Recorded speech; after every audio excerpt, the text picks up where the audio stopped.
This is number 14. It's getting a bit boring, so I'm just trying to speed it up.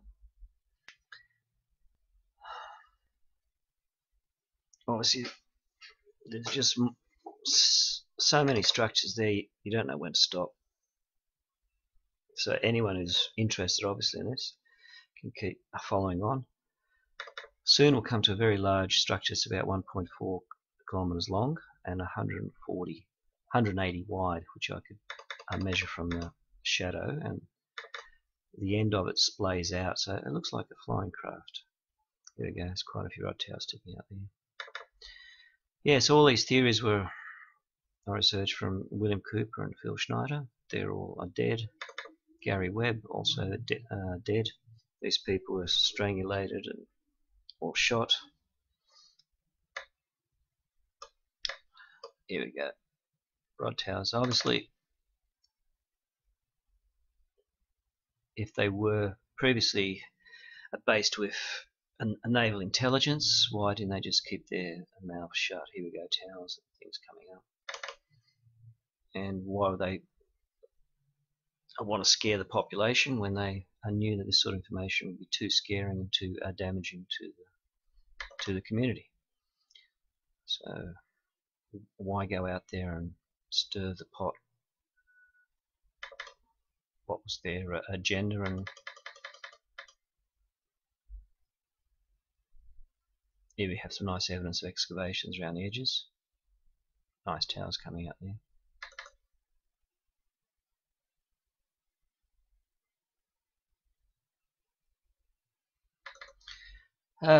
It was peculiar why all the rumours were going around 10 years ago that man didn't land on the moon. Here we go, all the towers.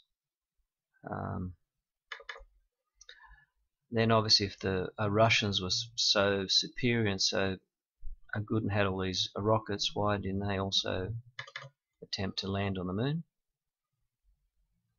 Obviously the Americans had superior type of electronics and other systems, but we have a very nice tower system there, so they were happy to just watch and drag along. Here we go, we've got some nice towers. And now we have all these new players. The Chinese is sending their people into space, the Indians are planning to do that. Here we have quite a few towers. Obviously the rule is when a country is discovered, it belongs to the people that have discovered that country. So if the Americans were first on the moon, it belongs to America. You can't say, well, now it belongs to, we'll give China a part, we'll give Russia a part. It doesn't seem fair. Let them find other planets to discover and land on. It just seems a bit cruel, but that's the way history always works. Why didn't they develop and spend a fortune on rockets and flying? Obviously all things that they're using are now copied from the USA, and it's not hard for them to send their people in space now and use all the technology provided by the West. That's a beautiful system there, very bright towers. I still can understand why this was placed on Google Moon. Why wasn't it censored?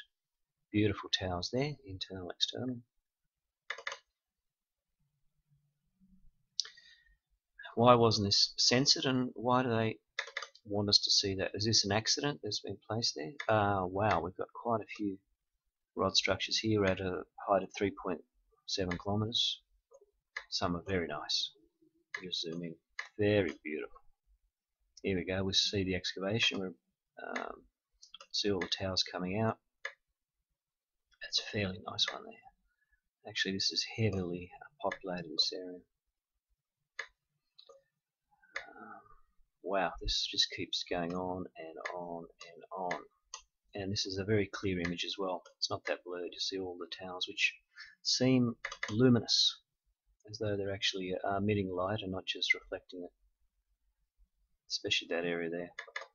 I'll try to zoom in quickly because they all start to look the same, as I said.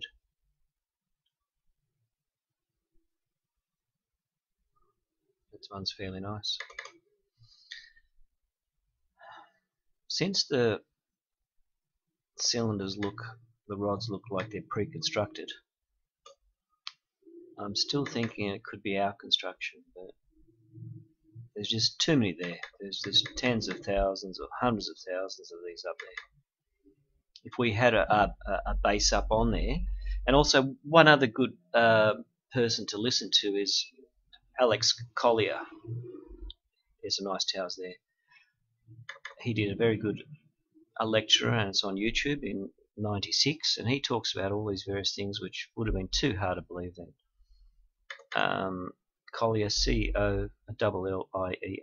So that's one other good scientist that talks about these things.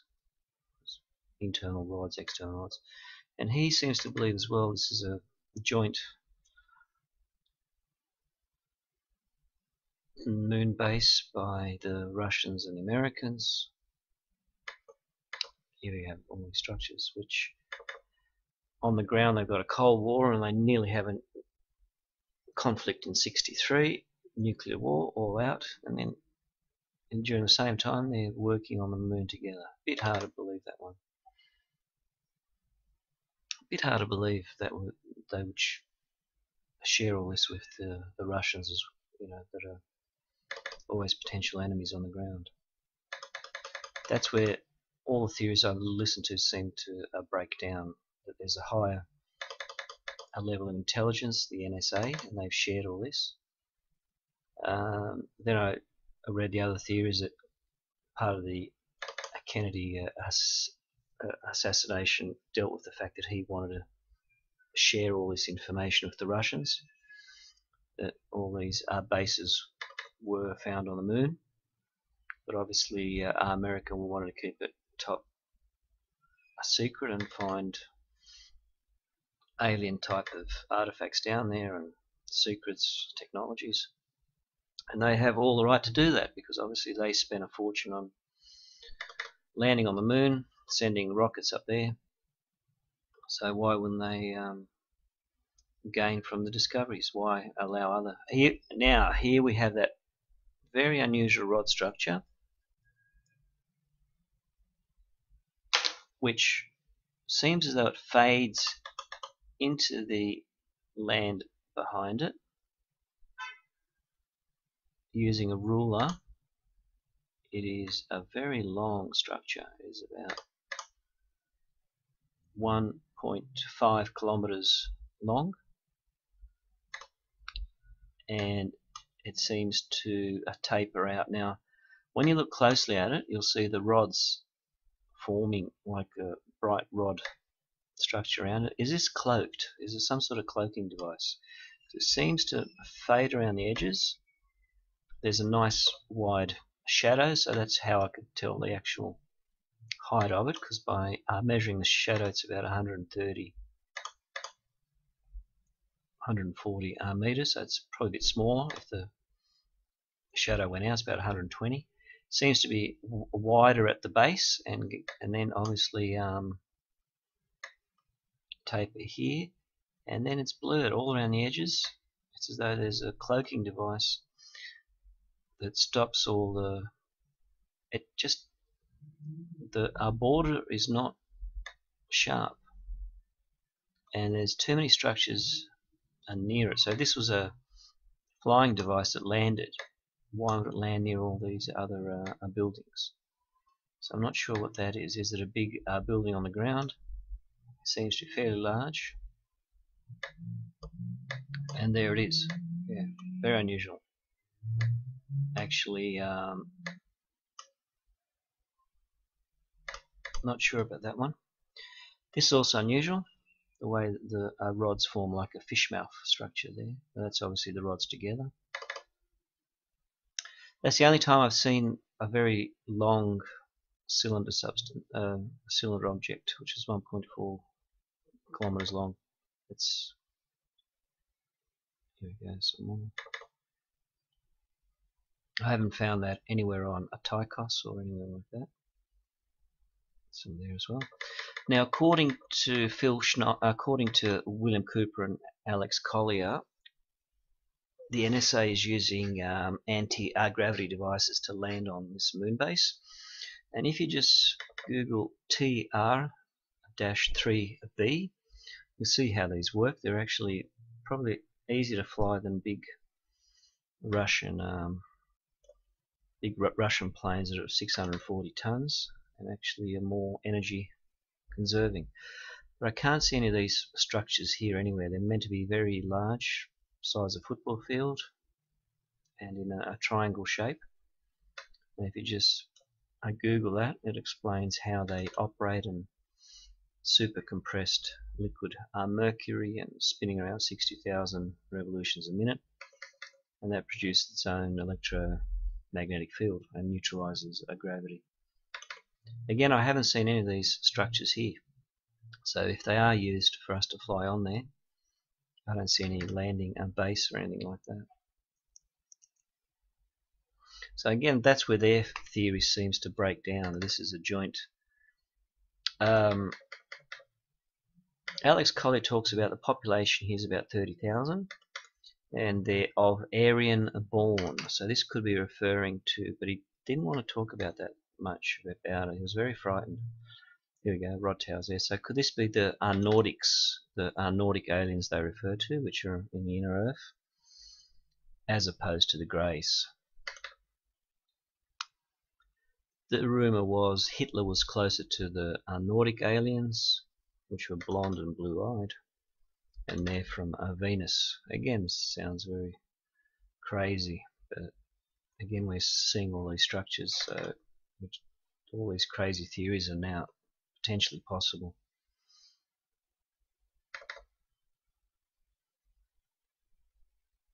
Now, obviously, the Germans were the most advanced race, especially during World War II. We can see all their potential jet fighters and flying machines, which actually look like today's stealth. So they were the most advanced. So if any alien form wanted to make contact with the most advanced race at that time on Earth, it would have been the Germans. Their flying machines were very advanced, and that's where we have the UFO theories coming into World War II. We had the Foo fighters that followed the Allied planes. The Allies thought they were German devices. I don't think the Germans were that sophisticated to develop these Foo fighters and all these UFOs, and yet there weren't any.